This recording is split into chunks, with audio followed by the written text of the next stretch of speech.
The CDs now they're better. They can emulate vinyl. But there is something about vinyl that is organic. It just sounds better. Tom Trites.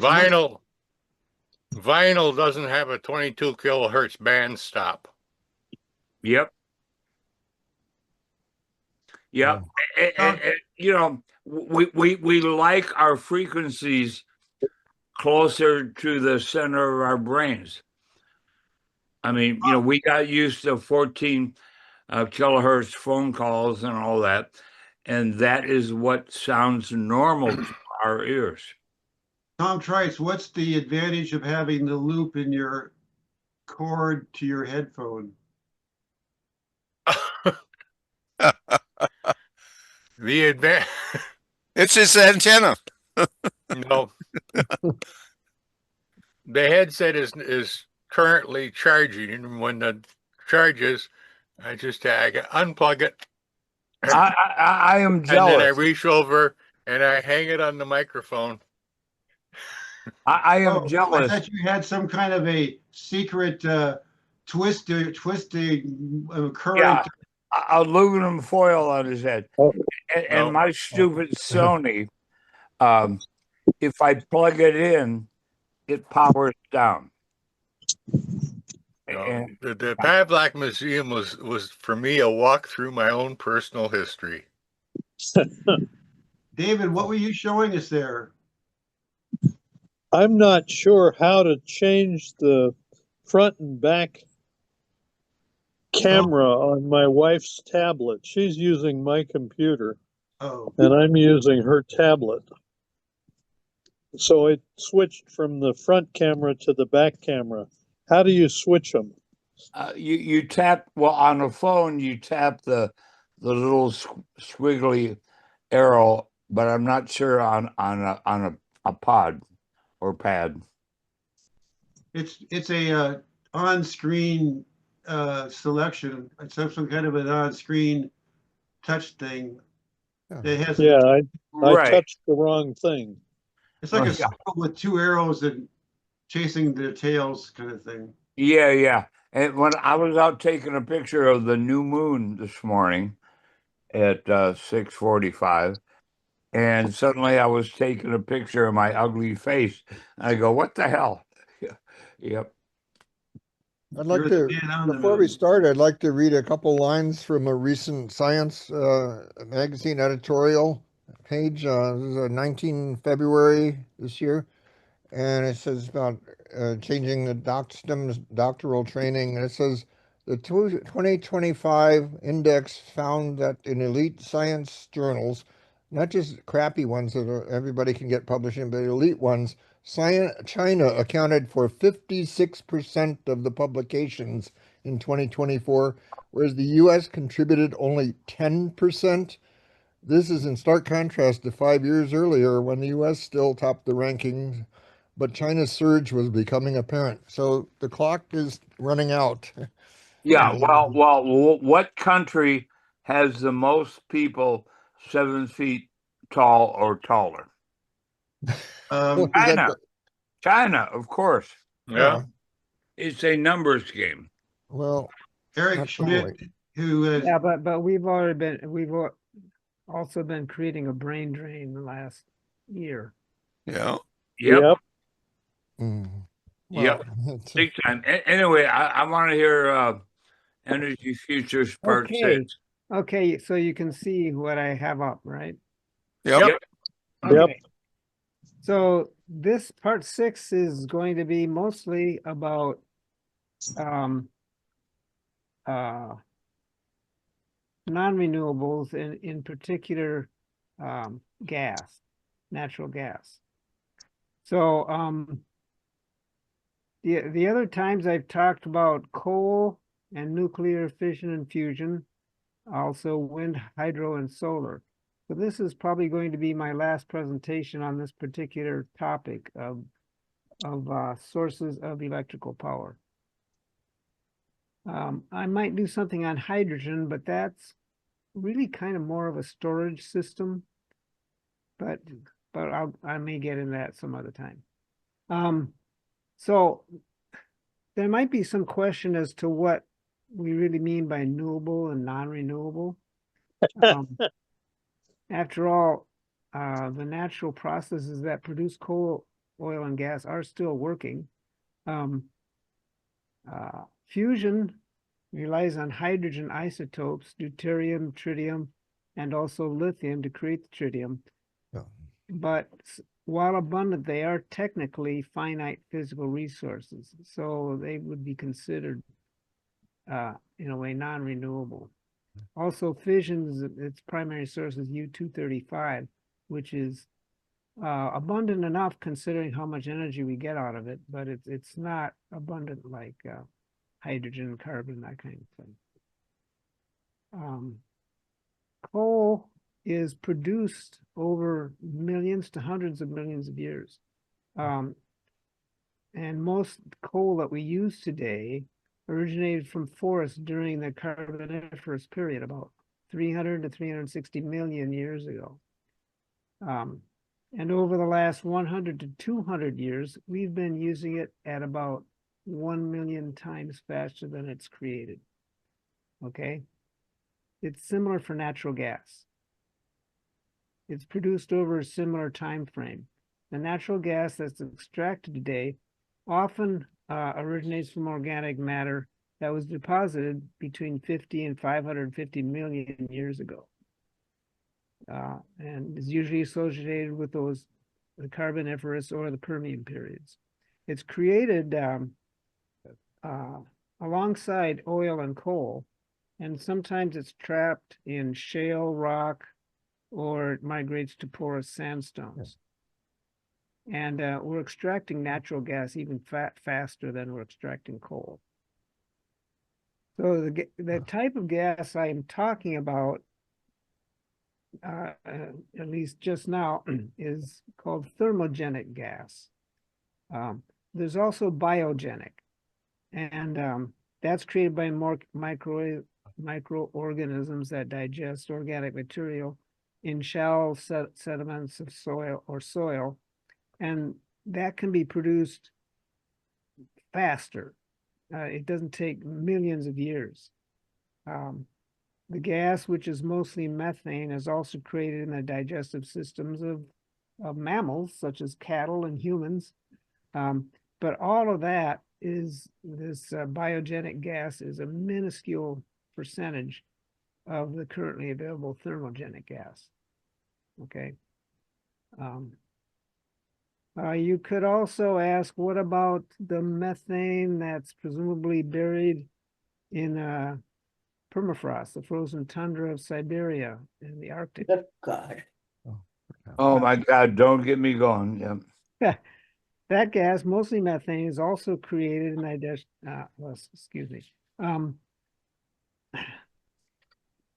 there is biogenic natural gas in the upper layers of the permafrost, between 20 and 100 meters down.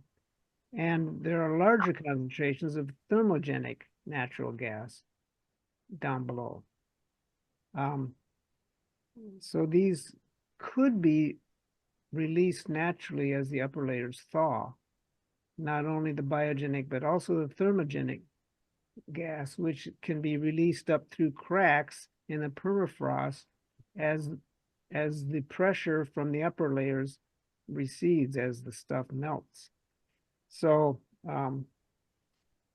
at some point, there could be a lot of methane being released. You don't really know how much is down there, but there could be quite a bit. There is now, even as we speak, as the permafrost melts with climate change. Yeah. Yeah. You have Carol has her hand up. Oh, already? Okay. Go ahead, Carol. Yeah, could you briefly discuss the difference between soft coal and hard coal? Well, I'd rather not, since I did that about 10 months ago. Oh, okay. Hard coal is the better stuff. It has a higher concentration of energy. It burns cleaner. But it's also it's only in a few areas. It's kind of rare compared to some of the other stuff. I'm trying to remember where it mostly is. There's coal out west, there's coal in Pennsylvania, and one is soft, one is hard. I don't remember which. I remember it's bituminous versus anthracite. And I listened to old timey radio, and anthracite is the good coal. Yeah. Bituminous is the bad coal. And there is even worse down in Texas. Yeah, there's more than 2 types. Lignite, which is 90% dirt. It's the dirtiest coal on the planet. Yeah, it's closer to peat. It is powering freaking AI right now. Oh, God. Okay. South of San Antonio. It's not the best because it doesn't have as much energy baked into it, you might say. And it's dirtier. Yeah. Yeah. They just scrape it off the dirt. You know, they said open pit. It looks like a field to me. They were scooping it up, but yeah, it is. It's like getting uranium out of dirt almost, not quite, but okay. The Arctic permafrost, based on current scientific estimates, contains roughly 1,400 to 1,700 gigatons. That's billion metric tons of organic carbon. That can be in the form of carbon dioxide or methane. Okay. Much of this is locked away as dead plant matter, but a lot of it has already been converted to trapped methane. So, or it will become methane when the microorganisms decompose after they thaw out from the permafrost. So the key details are permafrost holds about twice as much carbon as is currently in the entire Earth's atmosphere. But there's a lot more carbon lying around too. Estimates vary quite a bit, but some studies suggest that about 2 gigatons of methane clathrates are present in the permafrost layers. Clathrates, methane clathrates is methane trapped in ice crystals. When those thaw, it's not trapped anymore, of course. The annual emissions currently are that the Arctic tundra wetlands emit about 25 plus or minus about 10 teragrams, that's million tons, of methane per year. And that number is rising as the region warms.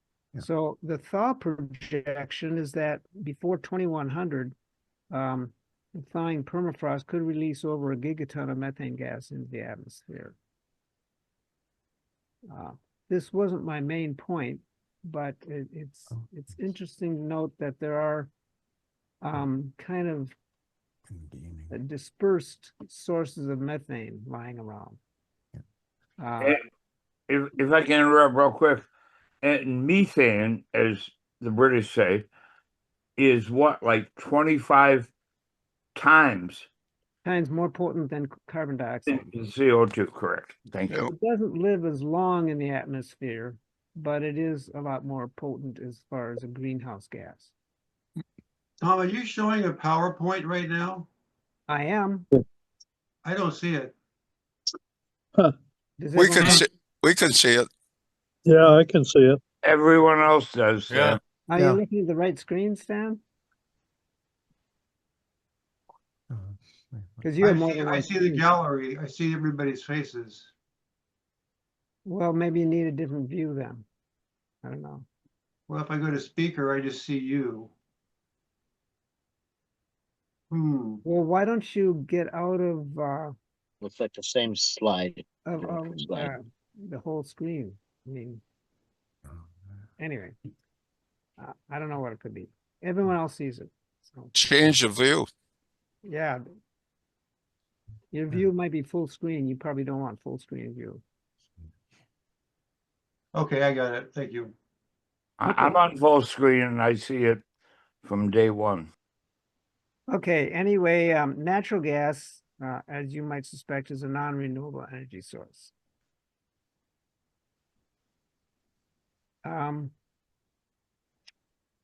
Now, I've shown this graph before. This is electricity costs according to data from Lazard.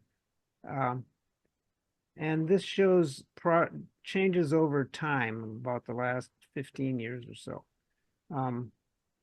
These are this electricity cost is the levelized cost of electricity. And I can show you the formula in just a second, but we see here that the gray is natural gas. It's reasonably cheap, but not as cheap as wind and solar. This dark gray up here is also natural gas, but that's peaker gas. In other words, this is in generators that only run to level out the peaks. They don't run all the time. And so they're not as efficient. They aren't producing energy over their whole lifetime. They're to fill in gaps from solar and wind, and also just to cover when there's high demand. Peaker gas generating plants can cycle up from cold to producing power within 4 hours. But I'm going to be talking mostly about there are several types of natural gas power generators. I'm going to be talking about the kinds that generally are run all the time.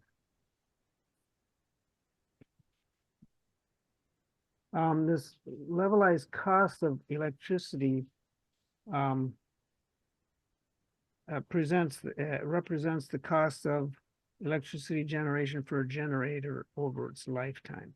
And it's used for investment planning and to compare different methods of electricity generation so people know what to develop. They can decide what to invest in.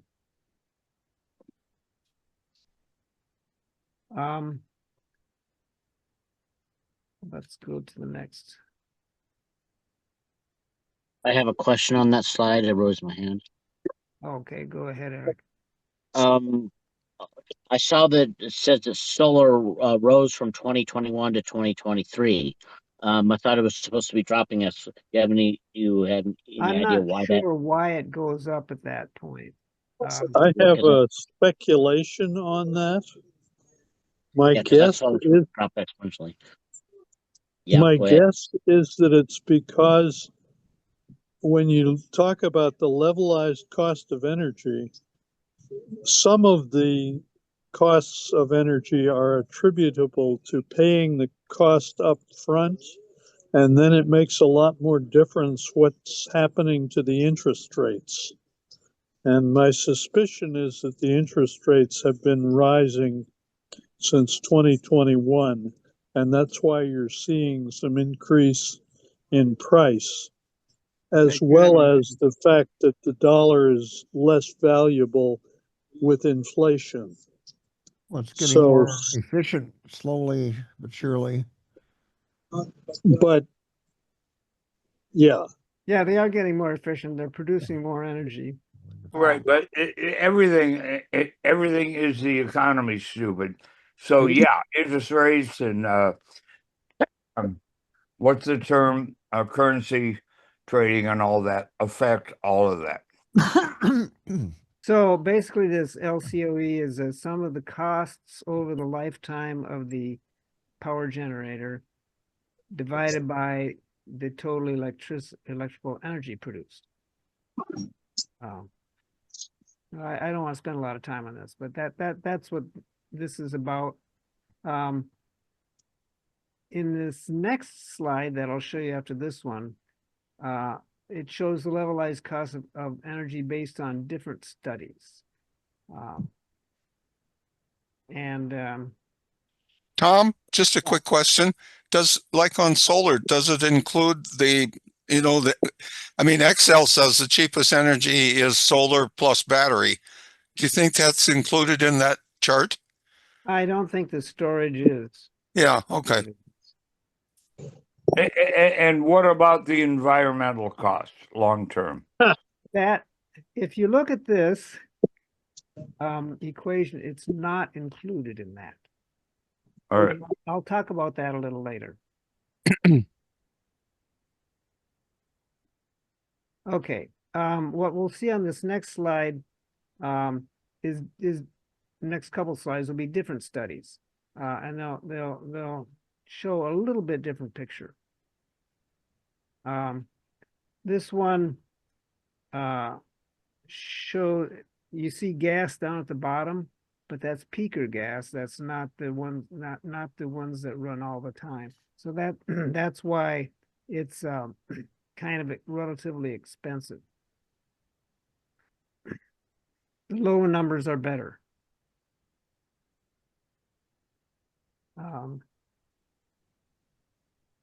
Let's see. I don't want to spend a lot of time on this.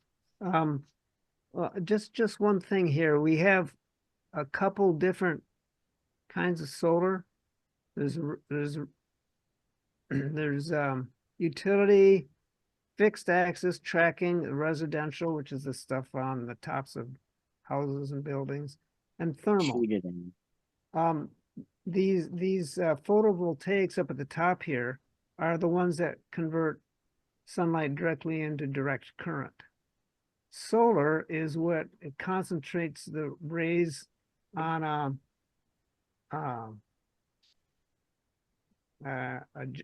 generator that drives a turbine, basically. So that will produce alternating current. Typically a central tower, isn't it? Yes. Yeah, we have one. I've driven by it 100 times.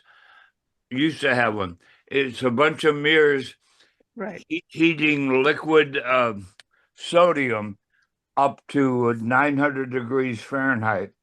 Yeah. And you don't see that much anymore. They're not. No, it's kind of going away. Yep. In fact, if you go back here, you'll see that that line stops at 2019.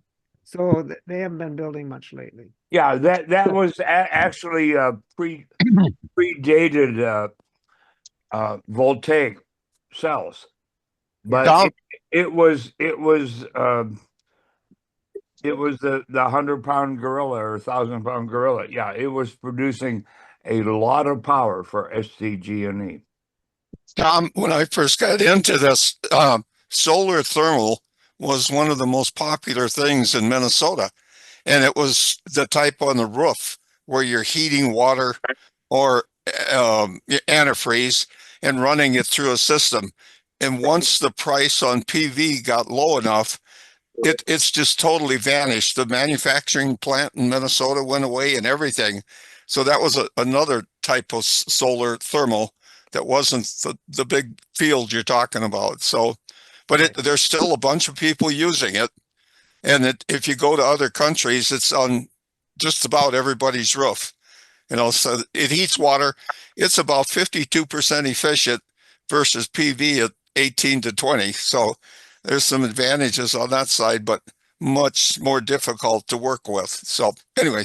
Yeah, but you're not talking about, and there are still thousands, tens of thousands of homes in San Diego that were built in a certain time frame.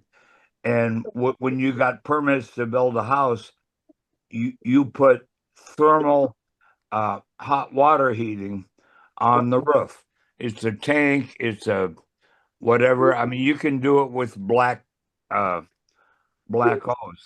and it was preheating the water using solar, storing that in a tank on your roof, and they're still around. But yeah, times have changed.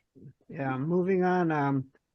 3 years ago, 2023, on solar power was not as cheap as onshore wind power, but it was cheaper than offshore. So that's changing. It's wind is still pretty cheap, and they're pretty comparable right now to solar. What is a PLN? Where do you see PLN? On the left column in your chart. Oh, these three columns on this are basically the same thing. PLN is the Polish currency, euros and US dollars. So this particular set of numbers came from a study by the power system people in Poland about what's most efficient, what works best for them. Yep. So hydropower is, as you can see, was cheaper or comparable to both solar and wind in Poland. This hydropower is from streams, rivers, and reservoirs. Yeah. The cost of nuclear is up, however.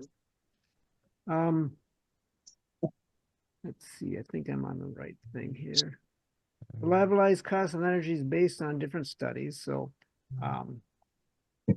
the one for nuclear power is based on the estimated costs then at 2023 of the Vogtle plant, which is the last big nuclear power plant that was built in the U.S.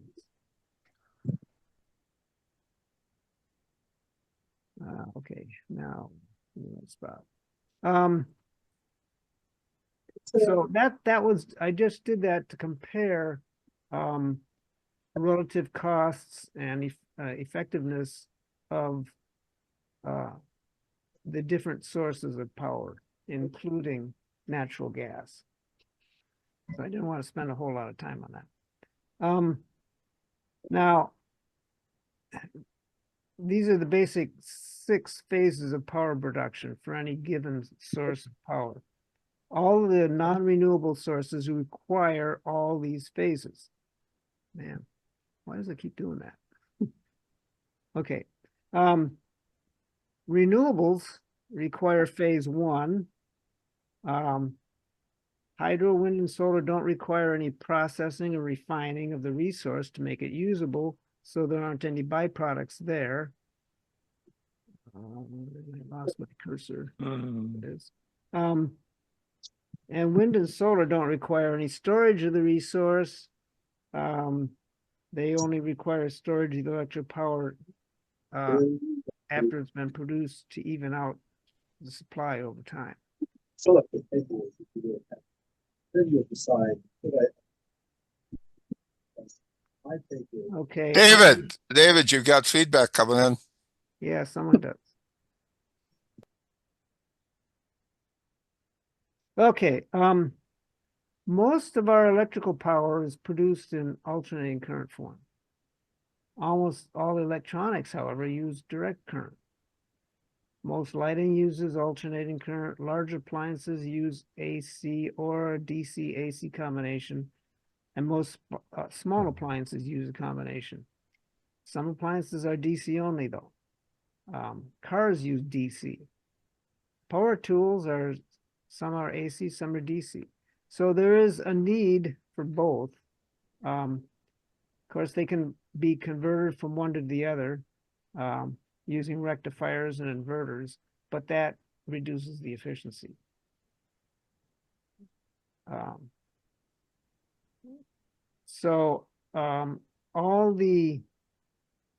the sources except solar power and hydrogen fuel cells produce alternating current. Solar and hydrogen produce direct current. And also the electrolysis used to produce hydrogen by separating the atoms from the molecules also uses direct current.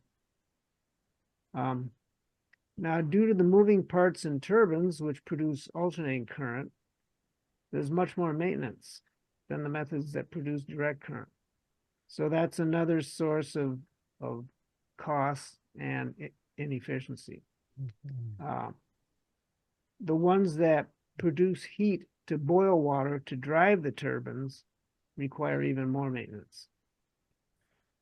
And that's what they do with nuclear and all the non-renewables for sure.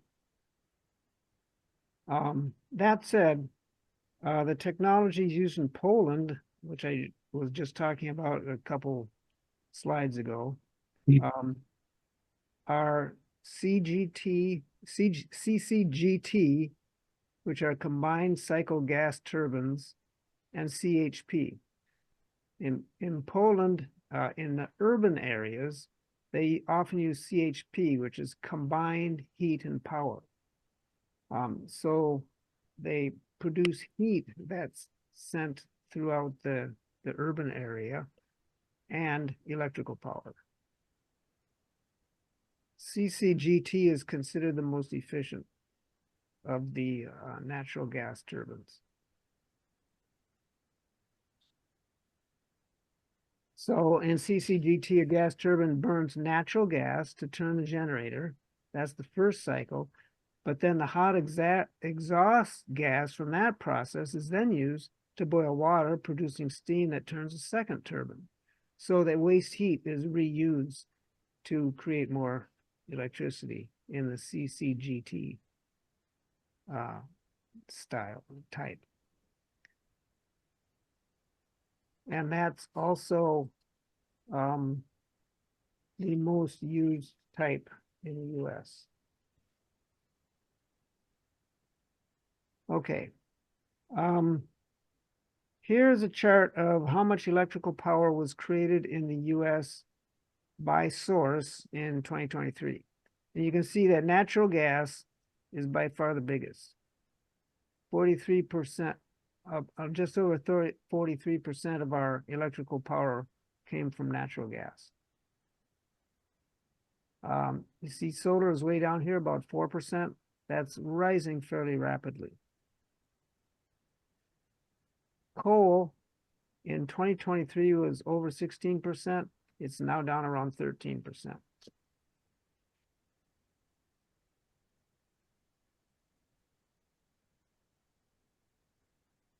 Okay.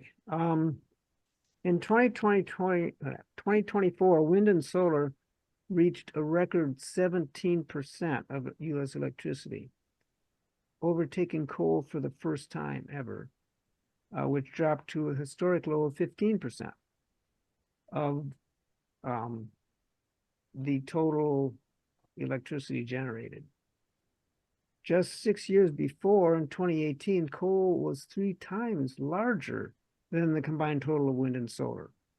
And so it took 5-6 years from 2018 to surpass coal using those two sources, renewable sources. In the meantime, natural gas also grew a bit. So the in that period up to 2024, mid 2024 or so, solar grew 27%, wind grew 7% of what it had been doing a few years before. Natural gas grew 3.3%, and coal fell by about 3%. The fact that natural gas grew by only a little over 3% is still significant, because since natural gas is over 40% of the total supply, the actual growth in terawatt hours was almost equal to the growth in solar. The solar increased by 27%, but it was small to start with. So the total increase was close to that of natural gas. Does this make sense? Terawatt hours is the actual energy produced. Solar grew the most, up to 2025 from a couple of years before. As long as our sun keeps shining, solar is renewable. Yes. Natural gas, I mean, I've heard estimates consider the lifetime of a human, we consider that renewable, yes. Yeah. Well, and natural gas in 100 generations is available, but at some point it will run out. Yes. We're taking it out faster than the talk about that a dinosaurs little can later. make. Okay. About projections for how long we have. David has his hand up. Okay, go ahead, David. It's probably worth talking a little about why solar is growing so fast compared to wind when it still isn't quite as cheap as wind is. Do you want to say anything about that? It's cheaper than offshore wind, but not as cheap as onshore wind. So offshore wind's still pretty expensive to install and everything. But at this point, yes, wind I is don't a know. fairly mature technology. Yes, yes. And so its price is actually tending up a little in terms of, yeah. Yes, whereas solar is still improving. Significantly. And there is wind is to the point where you're bumping up against the ways to make it cheaper are to make it bigger and raise it higher, both of which have costs that are probably going to keep it from decreasing to half that price, where solar is still improving technologically. And the expectation is that it may be half that price in 10 years. Yep. Solar doesn't need that huge transmission line. That's also true. Let me give you a ghetto analogy because I live in the ghetto. Someone on food stamps in my neighborhood has solar panels on their roof for free, cost them nothing. I could have solar panels tomorrow. They would lower we already have them, but it would lower my electricity by about 40% and cost you nothing. To build a wind turbine in your backyard is a whole nother animal. Yeah. Yeah. Yeah. So anyway, yeah, the relative cost of solar is continuing to improve. So that's going to keep increasing this kind of number. The total demand increased from 2024 to 2025 by 128 terawatt hours. It went up 3%. So you can see that natural gas followed about that same amount.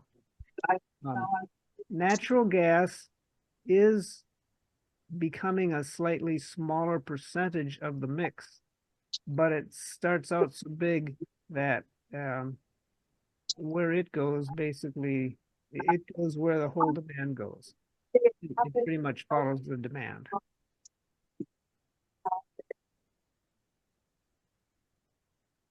Okay, this is about my last chart of comparison of all these different sources. Interestingly, you see here, in the first 4 months of 2025, use of coal increased by a great amount. Gas decreased. Anybody have an idea why? Donald Trump? Well, certainly not directly. Coal power increased in the first 4 months. Natural gas fell because the price of gas sharply increased.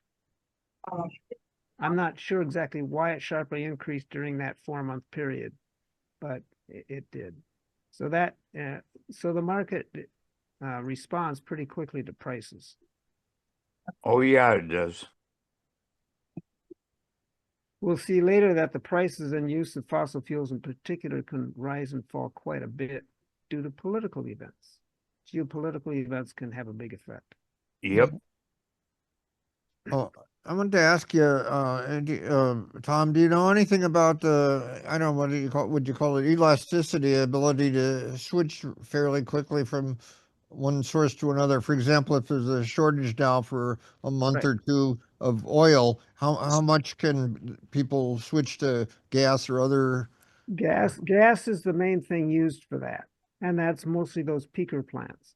Yeah. It's not only for short term, but it can be used also longer term to fill in gaps and help Can they boost the switch production. quickly to some percentage of the power plants? Can they The switch peaker from? plants can spin up in about 4 hours. I mean, between gas and oil.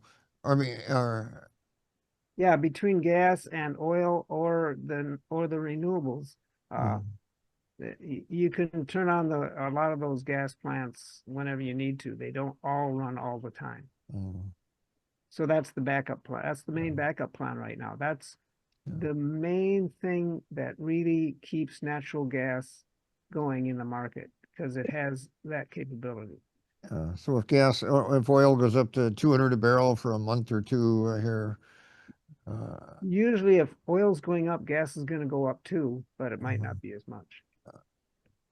Here in the US, it's a little different. I mean, in the US, we produce a lot of natural gas. So we don't feel the market as much as other places in the world do. What we feel is the prices of anything we import, because those prices have gone up because other people are paying high prices for their natural gas or whatever.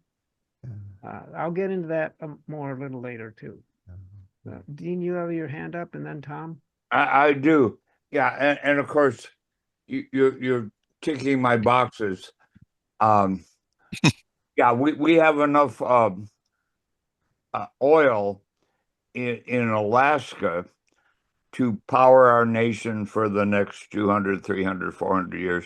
Yeah, But we export most of that, though. Yeah, exactly. We export it to our allies in Japan for a whole lot of reasons. And yeah, but when you're talking about natural gas, LNG, let's just not everything is electric, right? Right. And all of our buses and garbage trucks in San Diego are powered by liquefied natural gas. And they are very clean. They don't stink. They don't blow smoke. And yeah, and they have huge signs on the side, powered by LNG, liquefied natural gas, and or propane. That's one of That's a fuel cell technology, not a combustion technology. Well, combustion equals power, right? Unless you're talking about solar or wind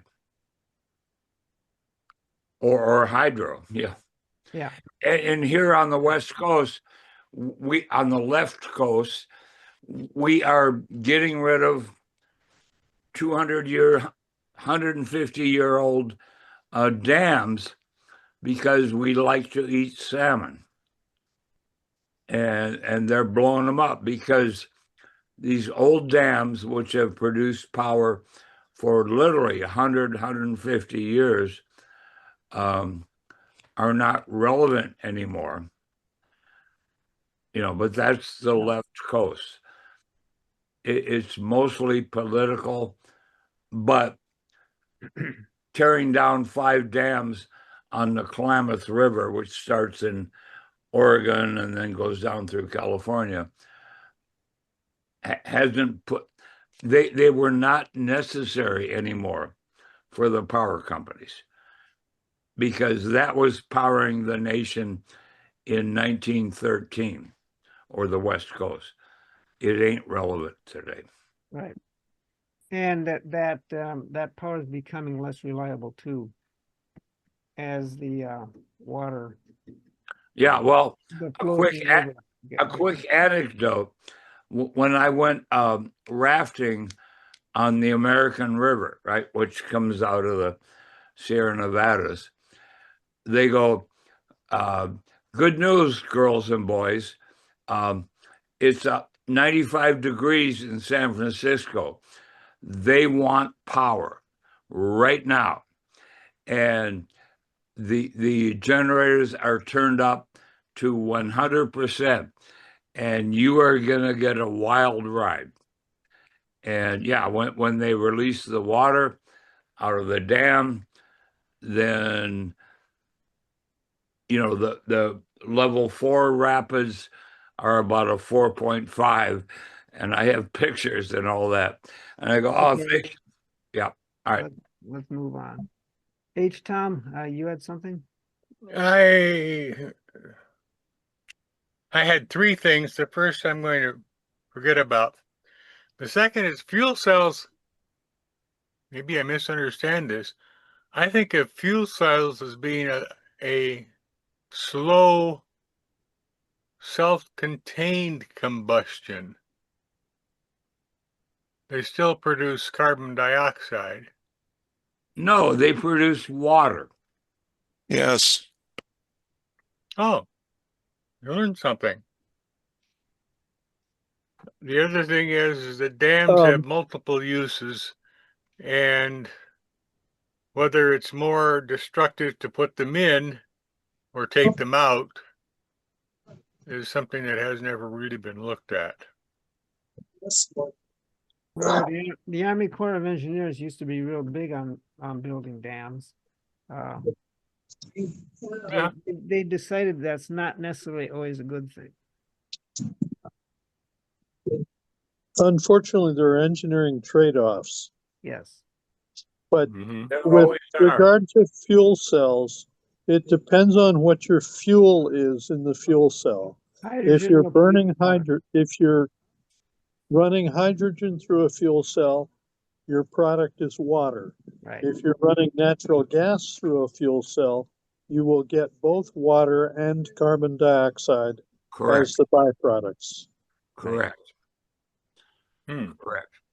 And I learned about fuel cells when I was, 10, 12 years old, Science, whatever the magazines were.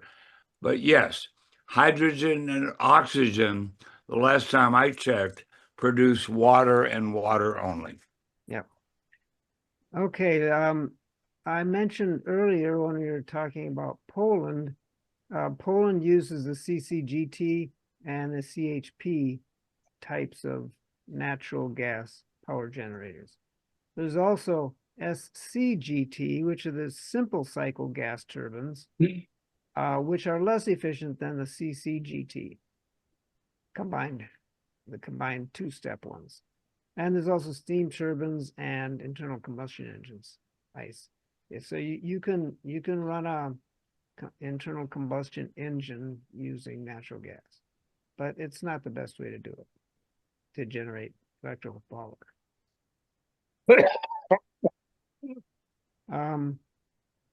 So CCGT is about 60% of the natural gas power production. At least it was 3 years ago in 2023. So what's on the horizon for electrical power generation and for natural gas in particular? Well, the proven reserves that we have for natural gas are limited. Under current usage rates, current consumption, the proven reserves would last about 50 to 70 years.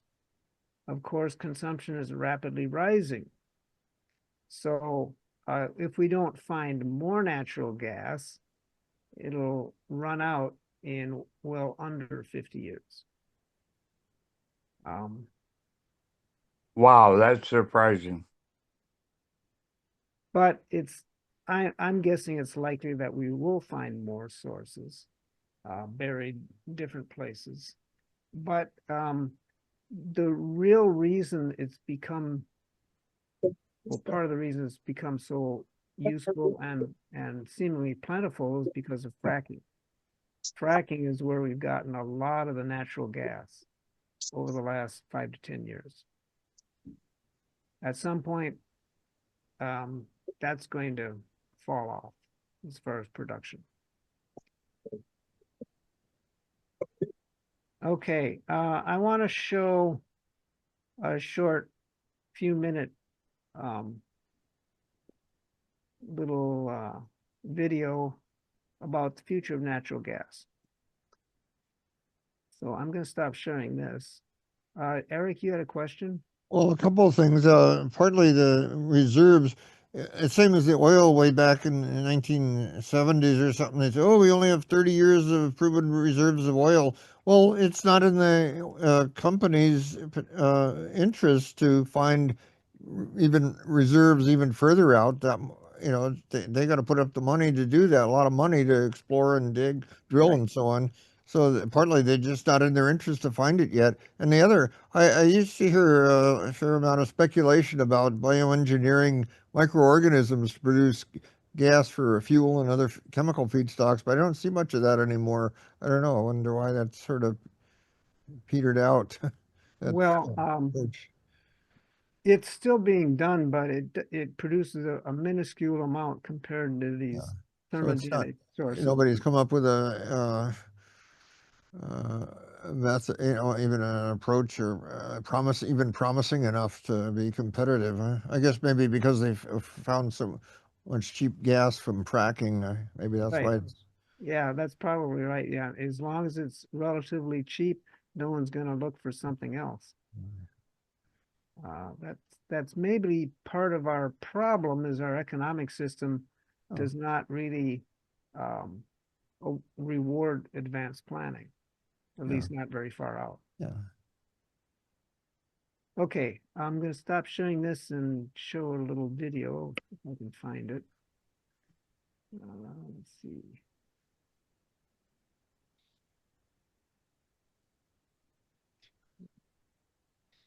I'll have to. There, now should be able to find it.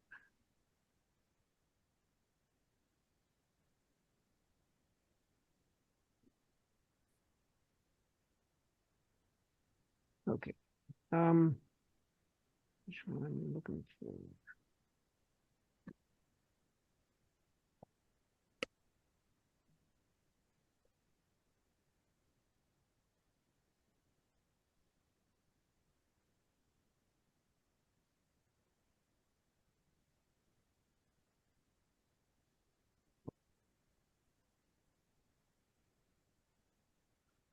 Oh, I was going to bring up just an article that I had found, but I think I got rid of that tab. So I'm not going to show you that. See if I can find it.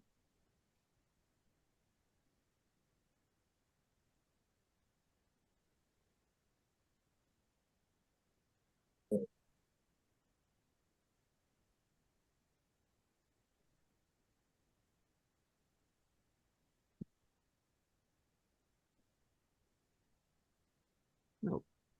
Okay. Well, we already pretty much covered what that little article summarized anyway. So I'm going to go back to my PowerPoint. Bring that up. Need it.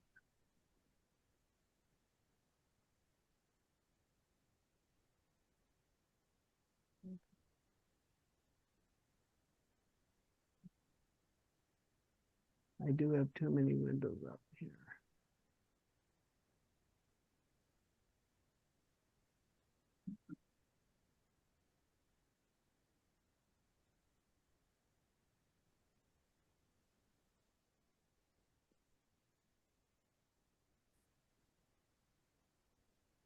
You're having the too many windows open problem, right?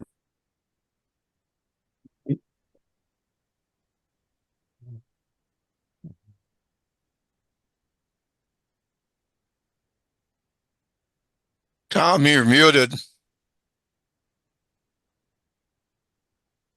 Tom Walsh, you're muted.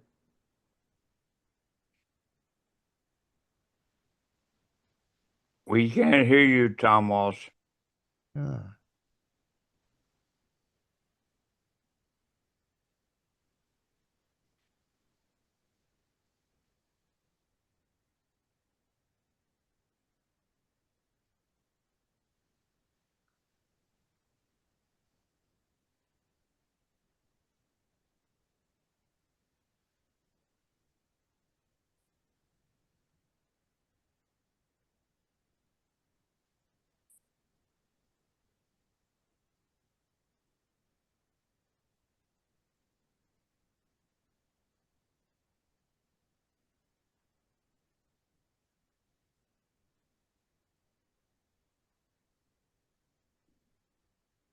Mr. Walsh, you're muted. He says he knows. And the problem with blue links on a PowerPoint is I can't click on them and save them, but oh well. You can do a screenshot probably and keep it for future reference. Yeah, and copy paste that. Yep, you're right. Stan, do you have the links? No, he doesn't want me to, no. Oh, okay. He's doing his own, so he doesn't put them into a list usually. I'm just gonna say that what I do when I'm presenting is I put all my titles and all my links into a PowerPoint. So I don't have to have tabs. I don't have to worry about tabs. But links in a PowerPoint are not clickable, even though they're blue. No, yes, they are. You have to hold down the control key. You hold down the control key and they'll take you right to it. The links will go. They'll be blue. And that works in your PowerPoint, Stan, but it doesn't seem to work for us. I didn't say PowerPoint. I said a Word. I said a Word. It doesn't work for us. We're looking at pixels, not text. You guys are talking about PowerPoint. I'm talking about Microsoft Word. I use Microsoft Word. Yeah, I figured it out. Now we hear you, Tom. You can hear me now. Yeah. Yeah. I had forgotten to stop sharing. That's why I couldn't find the screen I wanted. Okay. Now, what was I going to do next? We're going to show a short video. No, I'm not going to do that. I want to get back to my my slides though. A slight intermission.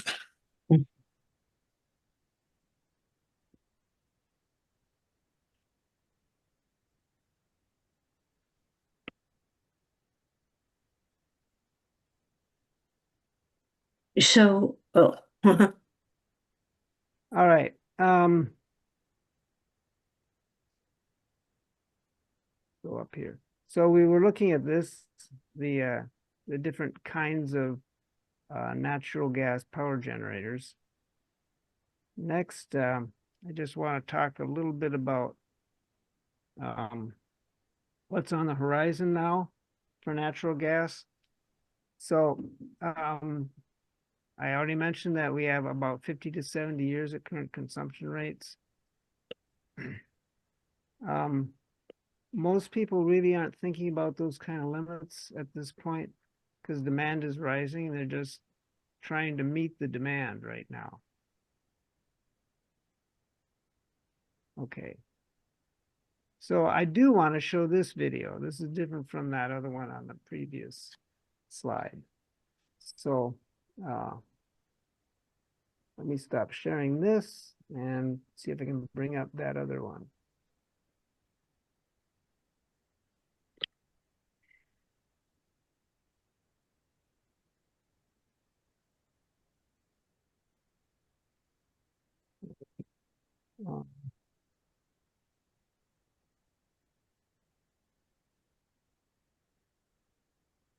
And Stan is right. If you save the links in a Word, or as I call it, pages, they are all clickable. Oh, well, okay. Let's see. While Tom is working on this, okay. I want to ask David, do you have a new hookup?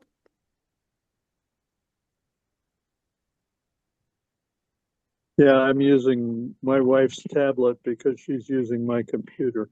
Ah, okay. And we're out in Texas visiting my brother and his wife. Okay. I love the blue skies of Texas.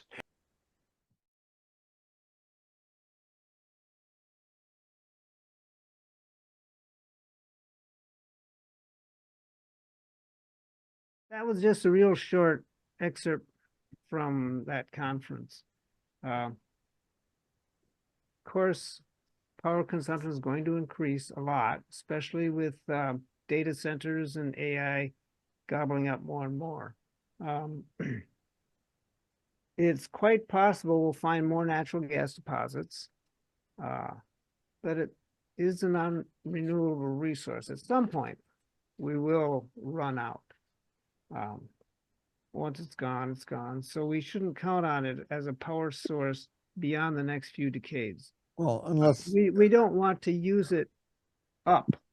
We want to always have a reserve if we can. So it shouldn't be used as much as possible right now.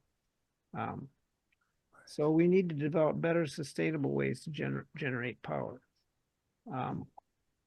That's not a primary consideration of the industry, people in the industry, because they see that demand is rising. So they just want to produce more and more, which is understandable. But did you have a comment or question, Dean? Yeah, that's short-term Wall Street versus reality. And right, the natural gas reserves we have on the planet are finite, unless you want to hang around for another 300-400 million years. And they should be treated as strategic reserves, right? As in a Roth IRA or a 401k or whatever. That is something that if we were intelligent Homo sapiens, we would say, let's hang on to this. We may need it in the future. But our future is our working lifetime. How much money can I make on Wall Street and all of that? Yeah. David? Yeah, it's complicated by the fact that wind and solar, when they generate electricity, can't be stored easily. But batteries are becoming cheaper on a similar basis to the way solar has been becoming cheaper over the last 10 years. So the question is how much storage is going to cost us and what different techniques of storage could we be using? With natural gas, we have a pipeline in the United States that essentially is a storage system. So our distribution system and our storage system for natural gas are combined. That's different than the storage system for gasoline, for example, where you store it in big tanks, and there are pipelines, but the percentage stored in the pipelines is relatively small compared to the big tanks that they've developed. Well, we do store liquid natural gas in big tanks. That's true. And liquid natural gas has an additional cost due to the temperature you have to reduce it to liquefy it. So it's a subset, kind of. The technology associated with fracking that we developed for oil also almost produced natural gas as a byproduct of our oil production. But the oil production is going to be going away. It's not getting any cheaper. The natural gas production probably isn't going to get a lot cheaper. But you can produce natural gas from recycling food. Compost food. Yeah. The microbes do a nice job. Recycling what? Food. composting food. Organic waste. Okay. Organic. We're gonna keep eating. We're gonna keep producing food. So the microbes do that job for us at no additional cost compared to producing. We can produce natural gas from coal at a cost.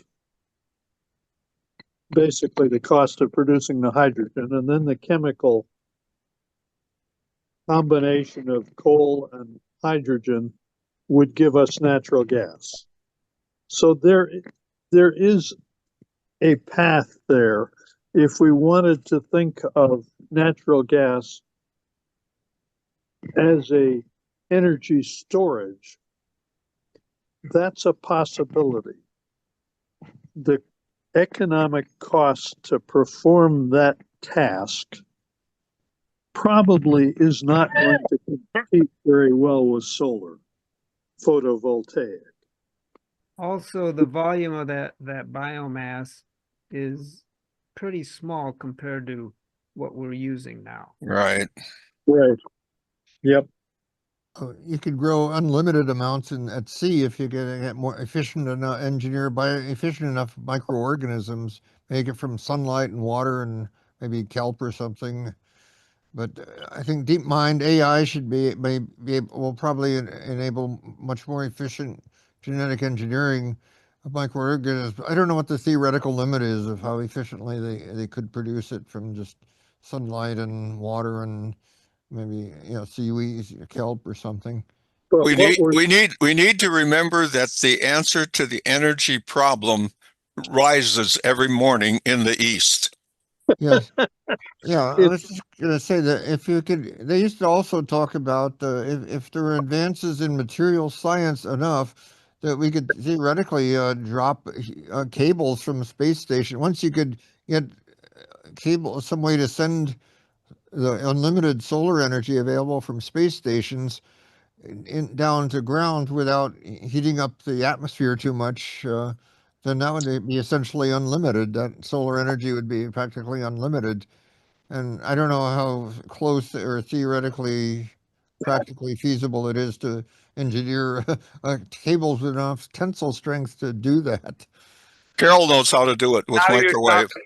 Now you're talking to Carol, and she is number one on the four hands up. The Earth currently receives plenty of solar energy on its own surface.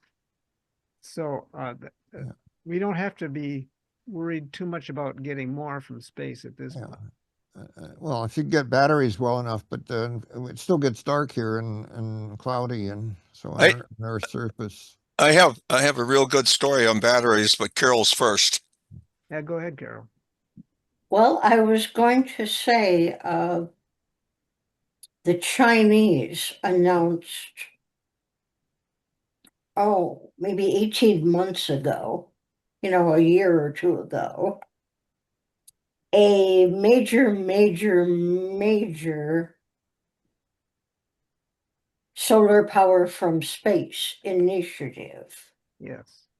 And what they were talking about, just as background, they were talking about the equivalent of the Three Gorges Dam generating power from space. Yeah. And they were not going to send it down in cables, but beam it down. Right. Microwave. But by cable, do you mean like the beanstalk thing? A physical cable, like an electrical cable. I don't know if they're beaming it down now. How is that not going to heat up the atmosphere? Well, it doesn't if you use the right frequencies. Correct. You're not talking about a space elevator. You're just talking about an electrical connection. Yeah. I mean, that gets really. We're not talking about we're not talking about wires. We're talking about beams. Right. Or fiber optic, either one. Well, Elon's going to be doing. I don't think it is not practical to think in terms of wires or fiber optics or any kind of At today's any technology. kind of beanstalk setup where you've got a physical connection. Well, right Right. now it The isn't prob- the practical. I don't know problem what is- the theoretical limits are. The problem is with beams is that, because you have to have real good aiming systems, but also the frequency you use of the light will affect the dispersion of the beam. So Yeah. And I you mean, have are you going to use lasers or are you going to use microwaves? Big difference. Yeah. Yeah, so microwaves, you need about probably a kilometer square receiver or something like that to get it. Yeah. But the whole It's not unfeasible. physical connection to high orbit thing has pretty much, the idea is pretty much past. Yeah. Because it's incredibly dangerous Could be. and incredibly Way off topic. susceptible to sabotage. It's like the sonic beams that they're using now, you know, with some of our enemies with the sound beams for that Havana syndrome. They're now absolutely sure that that's what they're using, and boy, that's scary stuff. They're using microwave. not Yep. Our grids Yeah, now are I incredibly mean, vulnerable really, to really, sabotage.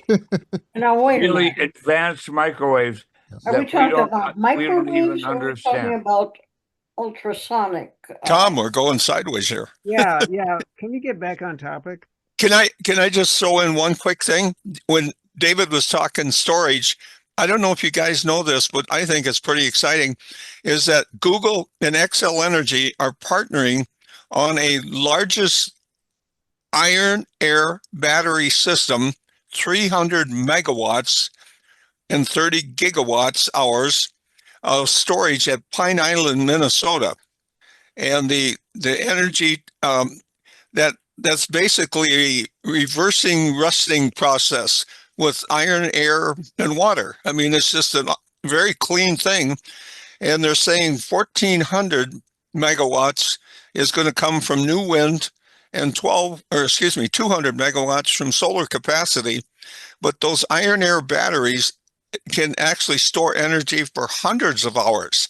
Nothing even similar to lithium. So that will be really an interesting project that's happening in our own backyard here. So I just wanted to share that.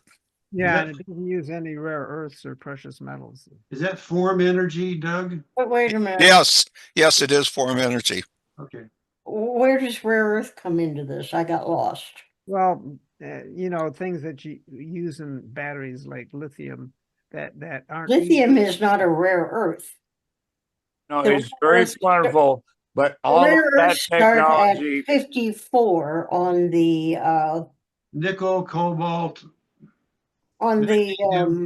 periodic table. Lithium is a 3.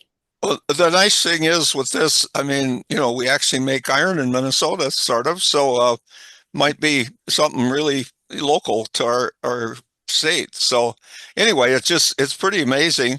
And it's a Google center, AI center. So it's going to be an interesting project to watch. And that storage, XL also has a big storage projected for a million solar panels up at Sherco. And that got the big bad bill delayed the dollars on that, so I'm not sure where that one's at. But they're announcing this one in Pine Island is going forward, so we'll see what happens. yeah, I've had my hand up for a while. Yeah, go ahead. And the last time I checked, iron and air, when I first heard about that, they're fairly common, right? We Yeah. have a lot of iron and we have a lot of air. I rest my case. Yeah, but how do you access this energy? Do you let it start to rust? It's a rusting process. And this company's been working on it for a number of years, over 10 years, and they've now got it, I think patented and everything. So, to me, if Excel is putting their neck out to use this, and they've got to have researched it out pretty thoroughly.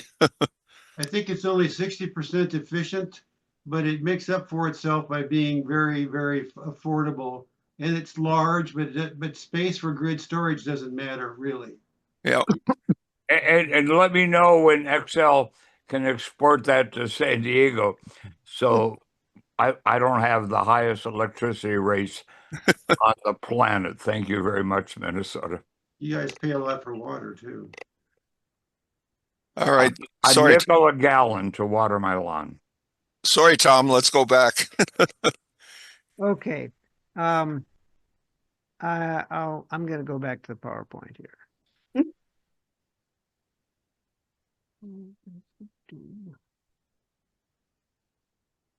Okay. Can you see that? Yes. Outlook for natural gas.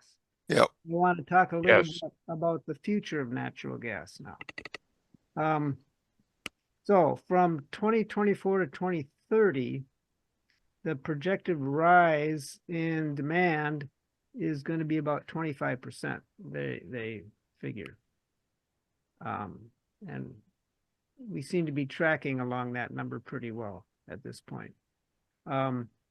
This is driven mainly by the increase in liquid natural gas exports. They're in high demand, especially right now, since Qatar can't get their liquid natural gas out through the Strait of Hormuz, and also power sector demands.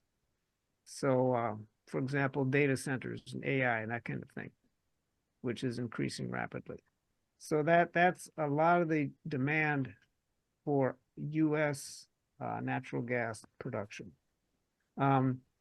Projected growth in the production is about 24%. So it just about keeps up with the demand, but not quite. So it's probable that price of gas and liquid and natural gas has jumped in the last couple of weeks because of the war, but it's probable even without that it'd be increasing slightly over the next few years. Another important consideration is the pipeline capacity to get this natural gas to where it needs to go. And so the additional pipeline capacity needed is 28 billion cubic feet per day. That's what BCF, billion cubic feet. That's quite a bit of new capacity for transmission. So it's not just electrical power lines we have to worry about for transmission, it's also pipelines. So that's some infrastructure that needs to be built, and some more production that needs to occur over the next few years.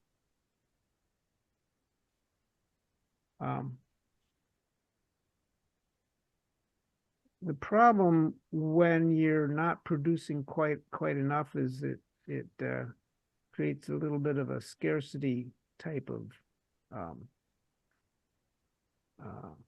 mindset, you might say, which leads to geopolitical dependencies, because nations without domestic reserves often rely on imports, and so they're vulnerable. There's also climate impacts, of course. Burning natural gas releases carbon dioxide. Producing natural gas releases methane. Some of the producers of natural gas do a good job of containing methane and reducing leaks. Some do not. ExxonMobil, British Petroleum, BP, and a number of others are very bad at methane leaks. Satellites can see where they're coming from mostly. Yep. So, so Who's there, good there at is it? there is a fair amount of climate impact on both ends of this cycle, production and the use, the burning, the natural gas. Who's good at producing natural gas? The oil companies. No, And- I am as I get older. Do you mean who does it well? Is that what you're asking? Well, you said the big oil companies are bad at it. I thought you mean you might have some of the better ones. Yeah, I don't have a list. I did see a list of the ones who are the biggest polluters. But a list of the ones who are the least polluting. There are some. We want to feed the There's a wide sticks and the range. carrots to the right ones, that's all. Yeah. Yeah, it doesn't matter what California does, because California doesn't rule global warming. We're trying. We're trying to set an example. Okay.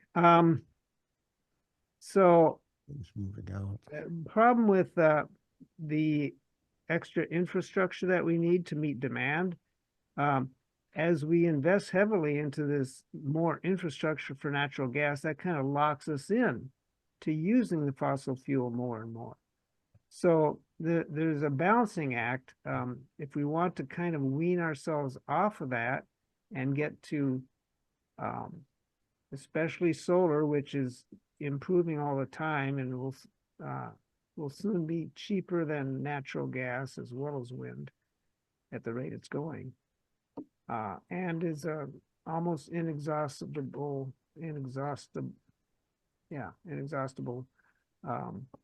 renewable resource. The problem is it's intermittent. If So it weren't for depends that- on batteries. Batteries are important. Yeah, and then so things like this iron, water, battery, Iron air. iron air, yeah. The Wasabi Range, I know it well. So those are important advances. Storage is an important thing. Okay, we have forecast price of natural gas. Oh, that's that ICF article. I don't think I need to show you that. Anyway, as I mentioned before, burning methane, which is CH4, produces carbon dioxide and water. So when methane is burned, the carbon in the methane acts with the oxygen in the air to create CO2. And this is a key part of how natural gas produces energy. It releases less carbon dioxide than burning coal does, but it still contributes to greenhouse gas emissions. So we have to be careful not only how we extract it to avoid leaks at the front end, but also how we burn it to avoid producing more greenhouse gases in the form of carbon dioxide. Any questions about that? I see a couple hands up, Dean. So natural gas in petroleum production is sometimes a unwanted byproduct. Yeah, they used to burn it off all the time. And they still do. Trust me, less and less. But yeah, I used to see these things in California, in Texas, just burning this because the natural gas was an unwanted byproduct, like water, etc., of getting their petroleum oil out of the fracking, whatever the hell they're doing. Yeah. And yeah, but when we talk about solar voltaic or lithium ion storage and all that, I, in my brain, weigh the environmental factors of extracting that stuff from the earth and then recycling it. et cetera, et cetera. And those are all important. If we don't if we don't weigh in, what's the thing, the carbon tax we have in carbon trade-offs we have in the US and especially in California. If you don't weigh in the long-term environmental costs of what the hell you are doing, then you shouldn't have grandkids. That is very short-sighted. Yeah, Stan.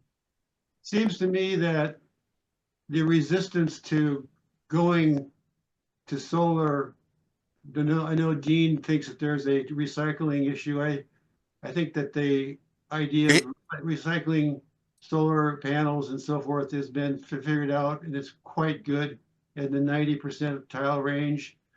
It's strictly, in my opinion, and I don't think it's really my opinion, a wealthy billionaire issue that they cannot ensure. They want to be able to make you pay to have the solar, to have the photons hit your solar panels, and they can't do that. That goes clear back to when Tesla wasn't financed by J.P. Morgan to do his White Cliff project.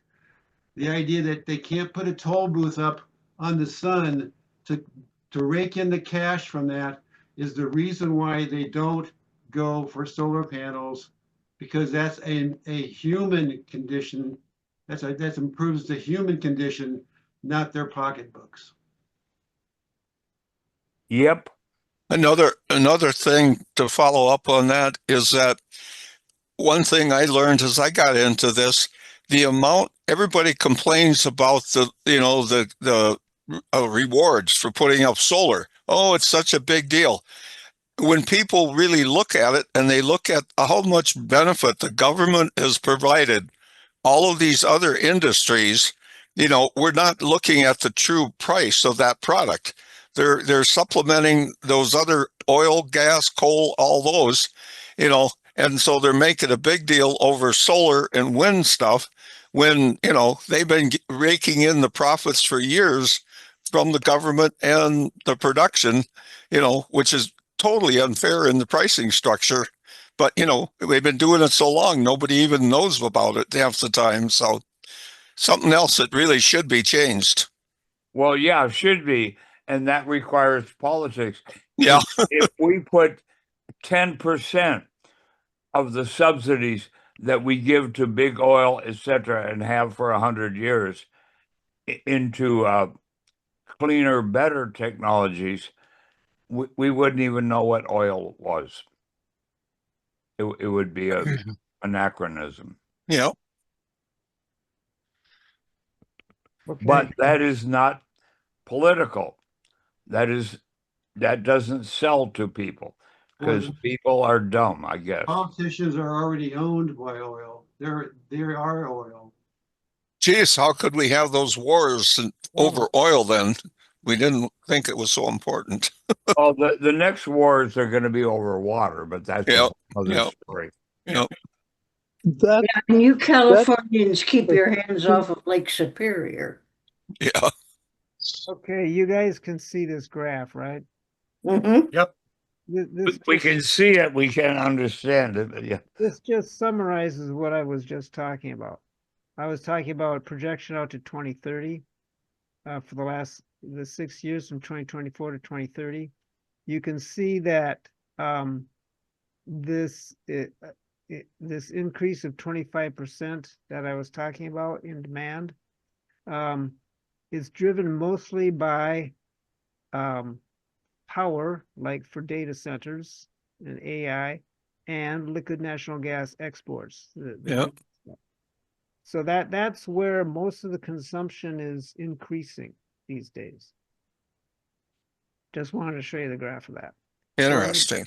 Yeah, I have a factoid that I gleaned. Sam Altman, is that his name? OpenAI? Stan? Yeah. All right. He was testifying and said that by, I think it was 2035, that's not that far away. Just his OpenAI data centers will be consuming more electricity than India produces today. And they have what, 10 billion people, something like that. Yeah, can you imagine that? And he said, that's just us. And there will be other AI black holes coming on the market and sucking up even more power.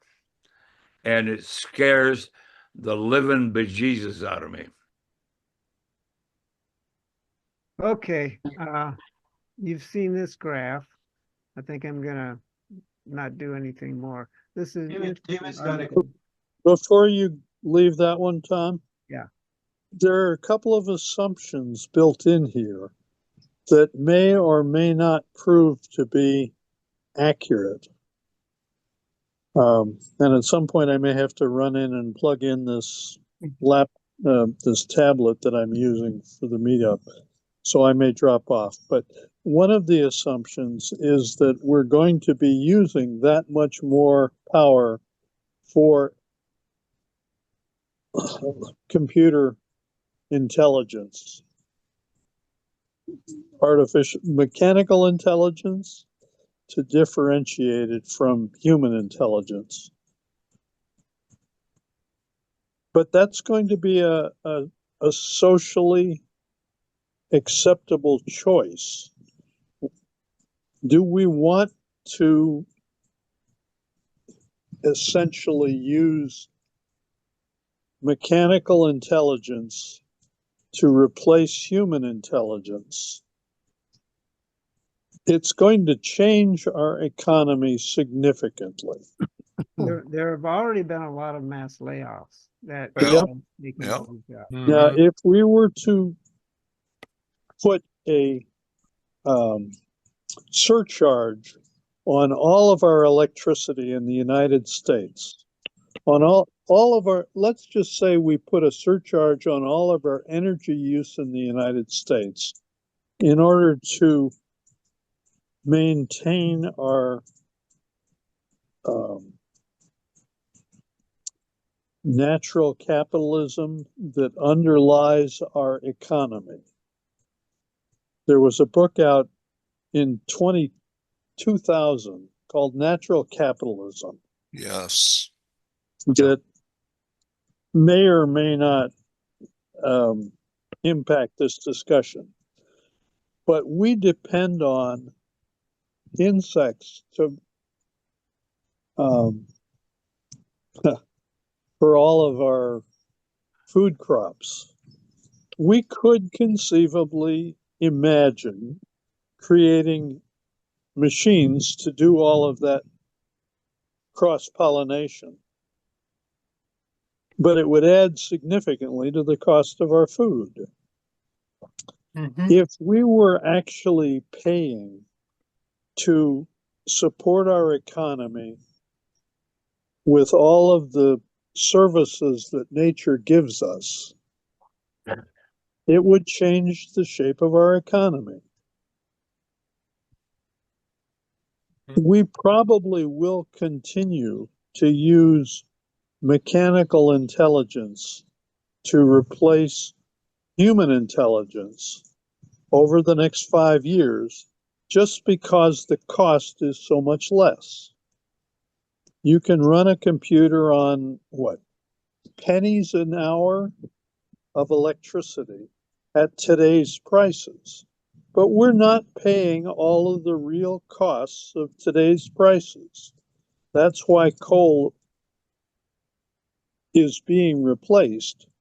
Not only is it getting more expensive, but people are saying, well, I've got asthma because of the coal plant down the upwind of me. Coal has not been paying all of its real prices, all of its real costs. those prices, those costs are not associated with solar photovoltaic.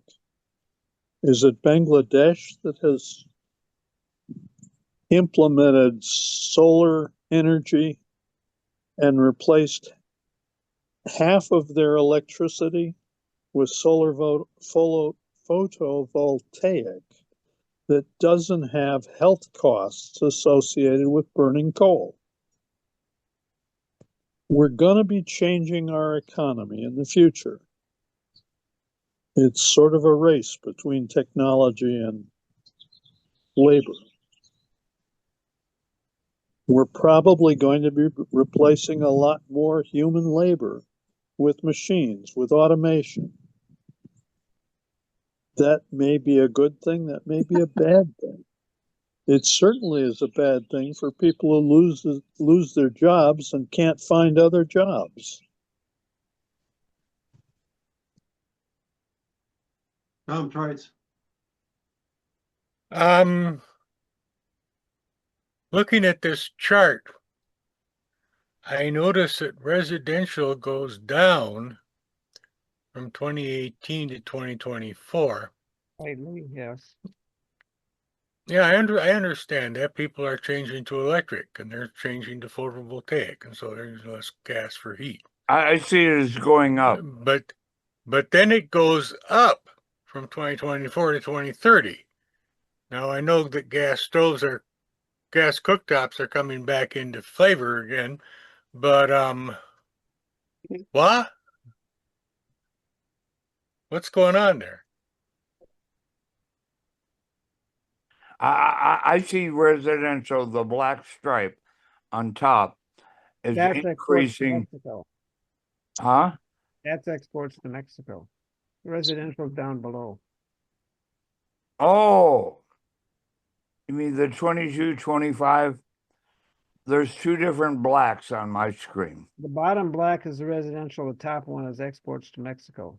Ah, I got you.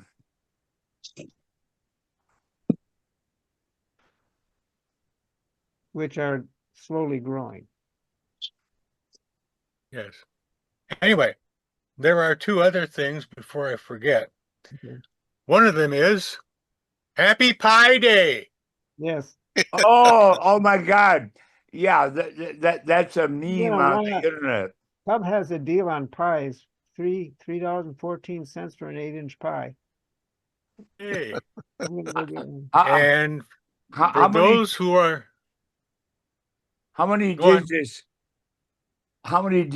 can you do pie to? I used to do 12 or 15. I did 50 once. 3.14159.265. Yeah, there you go. That's good enough. 10 digits is sufficient for most engineering.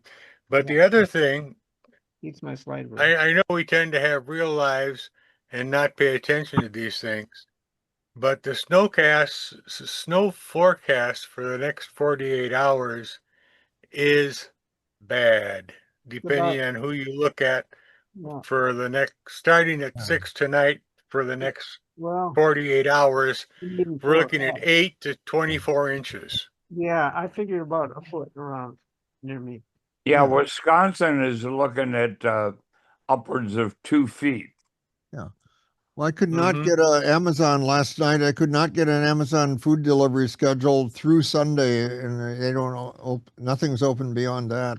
So, well, what can I say? Send us some snow down here. We'd love it in our mountains, please. Yes, I'm leaving here and going to the grocery store. Texas is forecasting 90 degrees this week. What's something about the problem with climate change is that it's all those peaks. They keep hitting new peaks. Yeah, all the records we've broken in San Diego are not 100 years old. They're 3, 4, 5 years old. Yeah. We were pushing a 100 yesterday in frickin' March. Are you kidding me? Yeah. Okay. This is May. I've been calling this May and March. We have about 20 minutes left, I think. I won't be able to show the whole of my last video, but we just went over this. This reference down here was the graph we just looked at. So next up is this slide. I already talked a little bit about the permafrost, so I'm not going to say anything more about that.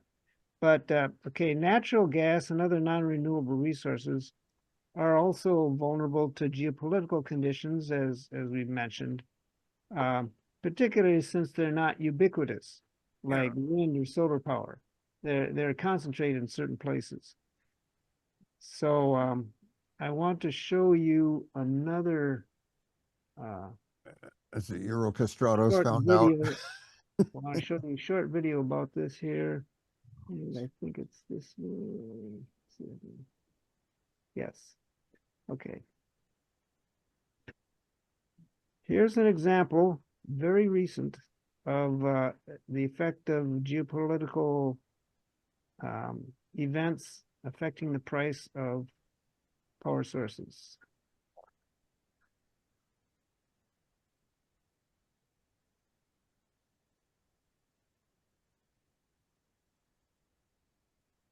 Some critical shifts are happening in the world right now. In late February, the United States and Israel launched military strikes against Iran, and Iran has since responded with retaliation that risks widening the conflict. That escalation has pushed geopolitical tensions to levels we haven't seen in years. One of the first places those risks tend to appear is in energy markets, and this time the move has been particularly dramatic in a commodity many investors often overlook: natural gas. In Europe, natural gas prices surged nearly 70% in just a few days following the escalation.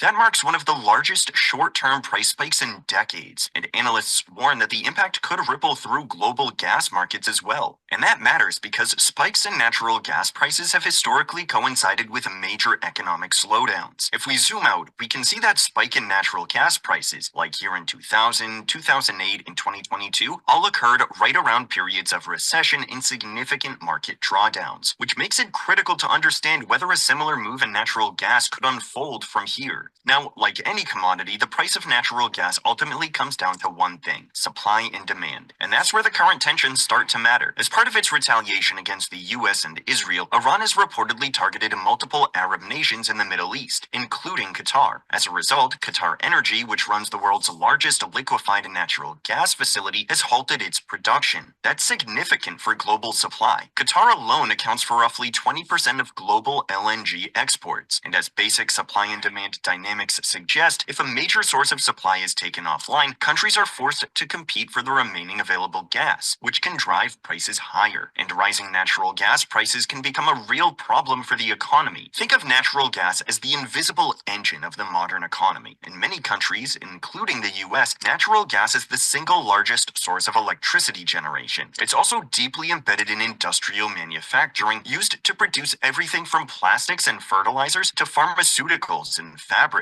So when natural gas prices spike, those higher costs don't just stay in the energy sector. Higher gas prices translate into higher electricity costs, higher manufacturing costs, and eventually higher prices for businesses and consumers. And that's why natural gas prices have historically had a close relationship with inflation. So if natural gas prices were to climb meaningfully again, it could start to push inflation higher as well. And if that happens, it could squeeze consumers' purchasing power, increasing the risk of an economic slowdown or even recession. However, while the current geopolitical tensions do pose a real risk of higher natural gas prices, some analysts believe the spike may not be as severe as in past shocks. During major supply disruptions in the early 2000s and again in 2022, natural gas prices surged by more than 500% at their peak. This time, though, the impact could be more contained. Analysts at Goldman Sachs, for example, have suggested that the impact could be relatively limited, particularly for the United States. That's largely because the US now has its own abundant supply. Since 2018, the United States has significantly increased its natural gas production, and that surge in production has pushed supply beyond their domestic consumption, effectively making the US largely self-sufficient in natural gas. That's a very different setup from the early 2000s, when their production was declining while consumption remained high. In fact, the country has now become a net exporter of natural gas, shipping record volumes overseas. And today, the United States is the largest exporter of LNG in the world, even surpassing Qatar. Europe may also be in a different position compared to the last major energy shock, because since the 2022 energy crisis, Europe has significantly diversified where it gets its natural gas. One of the biggest shifts has been toward the United States. U.S. LNG exports to Europe have more than tripled over the past few years. That's a major change from the situation in 2022. At that time, Europe relied heavily on Russia for its gas supply. But when Russia's invasion of Ukraine triggered sanctions and pipeline disruptions, Europe suddenly found itself facing a massive supply shortage. So as long as U.S. natural gas production continues to expand, the broader economic impact of this supply shock could remain relatively contained. Prices may still move higher. After all, Qatar remains a major supplier in global LNG markets. But the current supply structure suggests that the spike may not reach the kind of extreme levels that historically triggered severe inflation or broader economic downturns. That said, natural gas is still a critical commodity to watch. Energy markets can shift quickly, especially if geopolitical tensions escalate further in key producing regions. At Capital.com, we look beyond the headlines to track the data in commodities that can shape the global economy, from oil and natural gas to broader macro trends. Hit like and subscribe to stay tuned. Thanks for watching.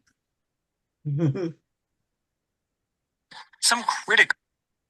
Okay. Yeah, Oh. So that's a real-time example of Yep. how prices and prices of everything generally, because oil and natural gas are involved in producing a lot of stuff. Stuff. Yep. I have one saying that matches David's saying, and the thing I learned from the Pioneers when I was involved: everything is connected. And boy, is that true, you know? Yeah. As what's his? I have my hand up, but It's go ahead. it's complicated too, but it's also connected. Thank you, David. What's It's his name complicated. wrote? He's an economist. I think he said the world is flat.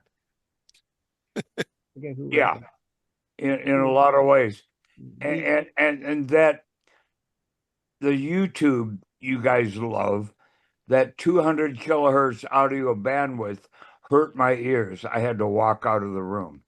This one? 1440 was the AT&T standard. I mean, whatever happened to the digital world? You know, What that do you was think earplugs are for, Dean?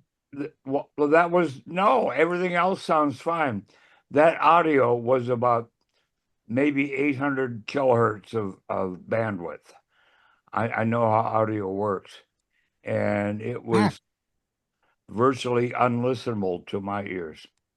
Well, And I don't think anyone can hear above 20 kilohertz, so I'm not sure. Right. no, I'm talking about bandwidth. The bandwidth of copper wires. When you're paying $10 a second to call New York, was nominally 1440, I think, kilohertz. That you're talking bandwidth. I'm not talking frequency. Yeah, and by the way, Tom, when we get done, I have a Jeopardy question for you. It came up in the physics category, and I immediately thought of you. Tom, go ahead. As you get older, your hearing degrades. Yeah. Really? Right on. Really, really. But young children can indeed hear 30 kilohertz tones. Yep. Not that this is especially useful or important for anything. And I don't know why they stopped there, but there is a study that shows that. Yeah. And If it says you're talking to there's- whales, it's a good thing. Yeah. They're like Yeah. little bats. Survival. Yeah, it's, but Evolution. my hearing, I know, is not what it used to be. Yeah. But None of ours are. I could, when the CDs first came out, I was privileged to be in part of some early demos and testing, and I could usually tell the difference between standard CDs and vinyl. Now I can't. Yeah, of course, because they had the frequencies that vinyl couldn't produce. No, that CDs can't produce. Well, both. Yeah. CD band stops at 22.5. Oh, really? And Has to. vinyl can go higher than that? Oh, way higher. Wow. 68K. Oh, okay. So my there was dog a, can hear it. Yeah. Yep. There was a system that came out about the same time as CD called JVC4, I think, if I remember right. I It remember was that. a quadraphonic Yep. encoded onto vinyl. Yep. Yep. That had a carrier frequency around 68K. Criminally. Okay, back to the topic. Anyway. Yeah. Just to follow on the last slide in the PowerPoint, the war with Iran has particularly led to the closing of the Strait of Hormuz by Iran. So the oil and liquid natural gas can't get out. That means the storage facilities in the Arab states will soon be filled up, and then they'll have to stop producing entirely oil and gas because there's nowhere to put it. That will result in a spike in prices, which could cause big economic problems worldwide. So although we have enough liquid natural gas here in the US, the resulting price spikes will drive up the cost of everything we import, raw, finished goods, food. So this could lead to an extended, painful period of stagflation or worse. It's hard to say just yet how bad the result will be, but it could be painful for a lot of people. Now, to look farther ahead, like 2030 out to 2050, by the mid-2030s, the demand should plateau for natural gas. As the penetration of the market by renewables increases. So the demand for energy will keep going up, but the renewables should take on more and more of that increase. So it's anticipated that the demand for natural gas will plateau somewhere in the next 10-year period or so. And production will not stop, however, because it'll shift from the base load fuel for power generation to a backup role. So it'll be doing, there'll be more peaker generators, giving peak power to balance high power needs and to fill in the intermittency for wind and solar. So there'll still be a role for liquid, I keep thinking LNG, just for natural gas up until 2050 at least. It kind of all depends on how well the energy storage improves over that period of time. Because that's what it'll be used mostly to do, is act like an energy storage thing, and so it can be called on when it's needed. Now this is a challenge for sustainability, and that has to do with the carbon capture and storage, CCS effort. So the long-term role of natural gas faces risks, and that's because as we keep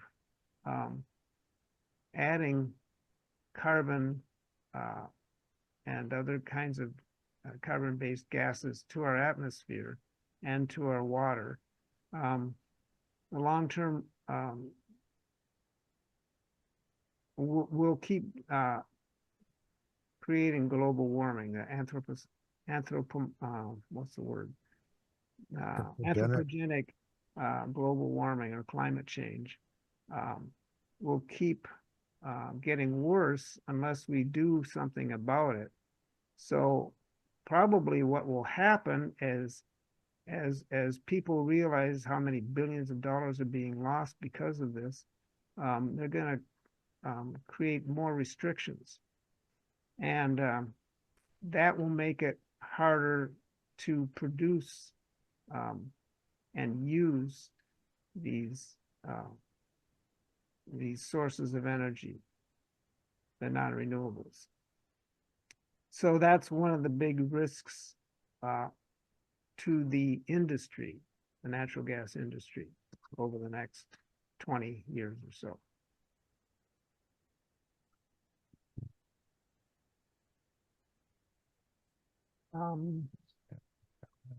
Okay, a little more about the sustainability.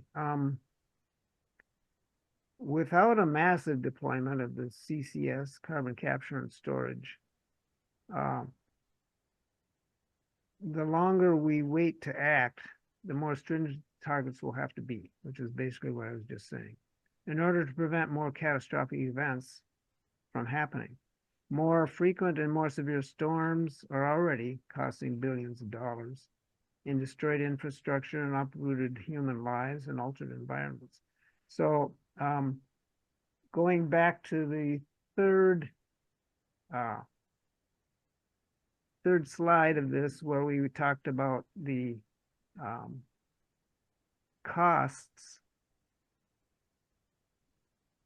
levelized costs of electricity, those considerations are not included in these costs. So we have to be better at doing this kind of economic calculation so that we can actually anticipate and not have lots of dislocations in our economy.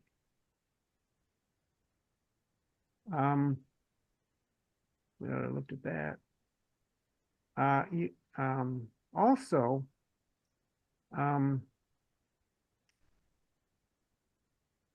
the cost of all the phases of production, which I talked about in slide 7. Remember, did you remember the slide with the 6 phases of production?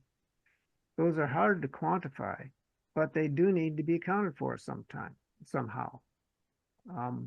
That's these phases of production.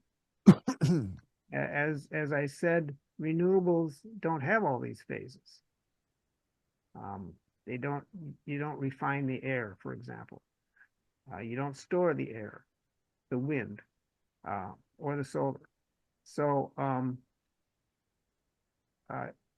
it's important to address all those phases of the cycle of energy production. Okay.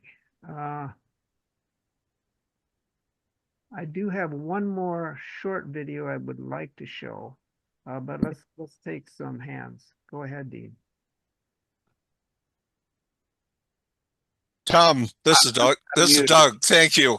I've got to go. I got a 150-mile trip before the snow comes. Okay, yeah. OMG. Yeah, go ahead and show the short video, please, Tom. Okay. Let's see if I can find it now. Let's see. Well, okay, this is not a short video. So what this is a discussion about, and it's a really polite discussion. It's between, with a moderator, between the managing director at the Stanford Natural Gas Institute and a policy analyst at the National Resources Defense Council. So they have kind of 2 different takes on the use and planning for natural gas, but we won't be able to hear the whole thing because it's already, what time is it? Noon? Oh, it's already afternoon. Yeah. For this, I won't show it to you. We're already 4 minutes over, but I'm loving every minute. But I'll give the list of these 4 or so videos so that they can be sent out. To Meetup or chat, or where do I find them? Well, in our protest. You can post them on Meetup for this meeting if you want, as a comment, Tom. I thought I couldn't do that after the meeting was over. Yeah, it's right. Exactly. I think they have to be posted prior to the meeting expiring.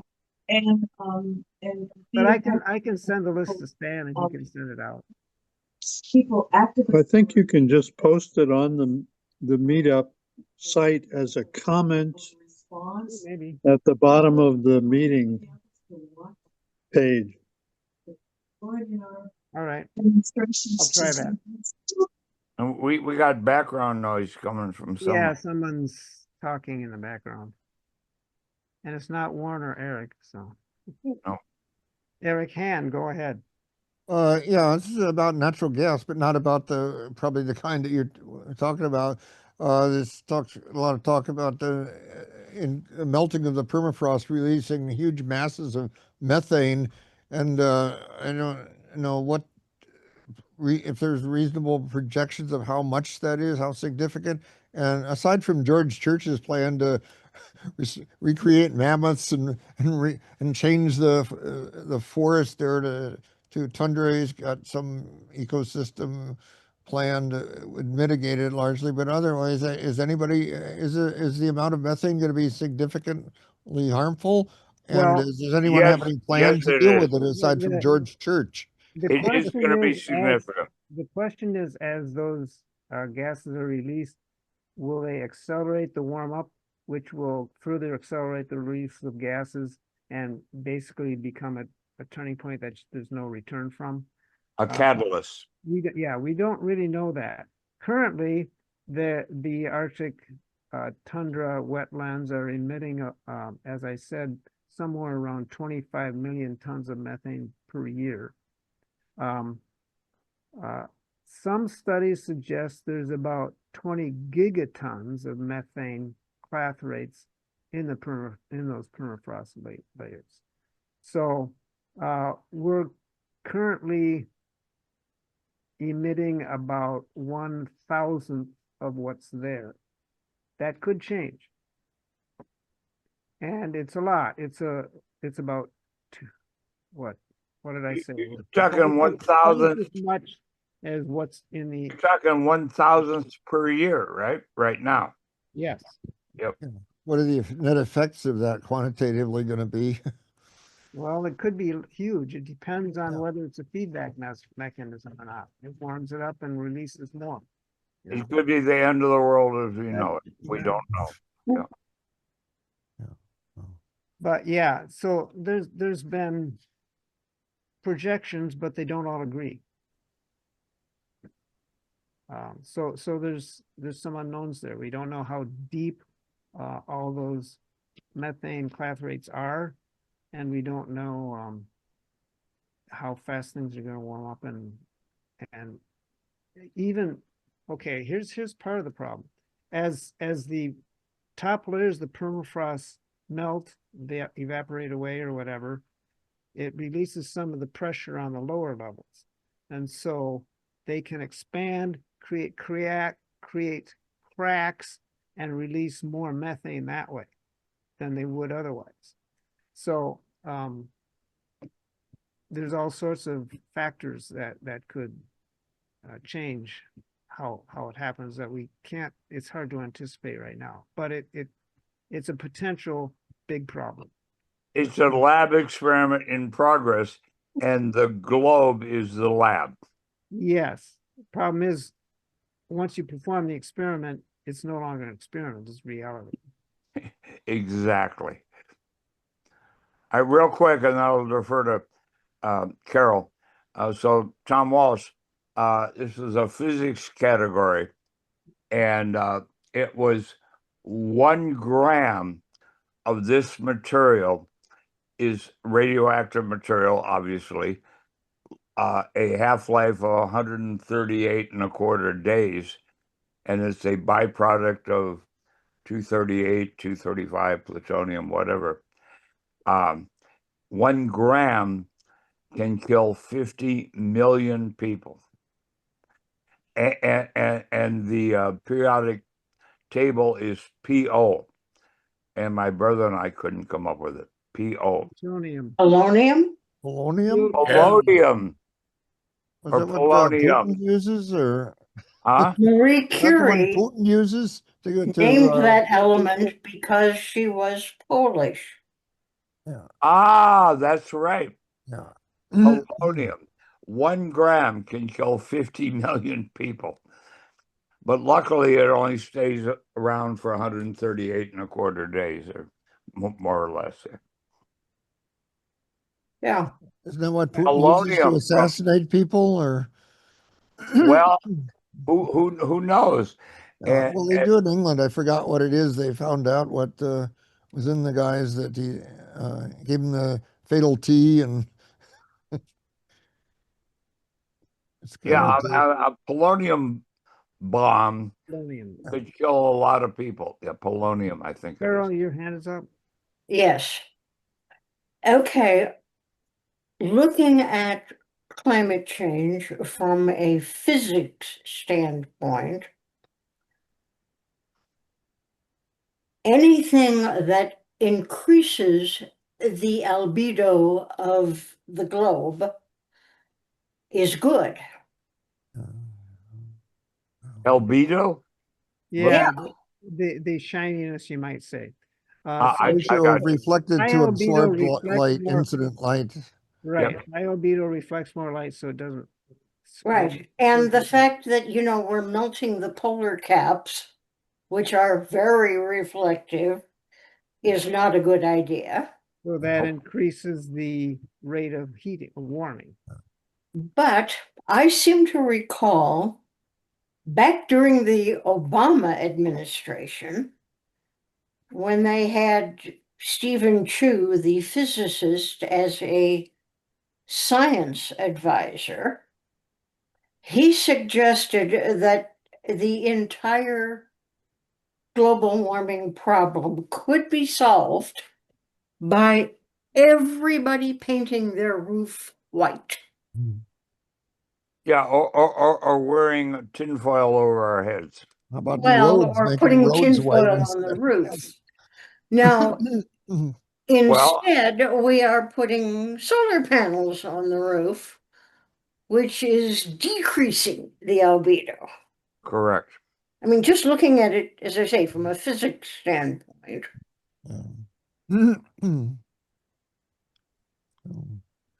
That Yeah. should be easy to Well, measure. That should be easy to measure. I don't know if it's true or not, but that should be easy to measure. I mean, there is a known quantity of roof area in the globe. And if you whiten that, you can measure how much that's going to change.